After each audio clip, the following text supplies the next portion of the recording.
Hi దోస్తులు, నేను ఇలా భీమవరంకి వచ్చిన సీతయ్య పలావ్ సెంటర్కి మనం పలావ్ టేస్ట్ చేద్దామని. మా దోస్తులు ఎవరు అడిగినా కూడా పలావ్ అంటే భీమవరం పోవాలరా, పలావ్ మస్తు ఉంటుంది అని చెప్తుండే దోస్తులు. సరే అని చెప్పి నేను ఇలా తినడానికి వచ్చిన భీమవరానికి. నేను చికెన్ పలావ్ తీసుకున్న ఒక ప్లేటు. చూద్దాం ఫ్రెండ్స్ టేస్ట్ ఎట్లుంటుందో.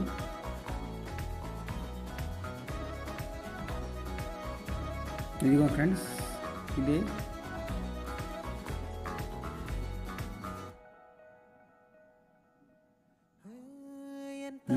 తిన్నా కదా, టేస్ట్ మాత్రం మస్తు ఉన్నది ఫ్రెండ్స్. ఎప్పుడైనా ట్రై చేయాలంటే ఇక్కడ ట్రై చేయొచ్చు దోస్తులు. భీమవరానికి వచ్చేయండి, సీతయ్య పలావ్ సెంటర్కి వచ్చి పలావ్ కుమ్మేయండి.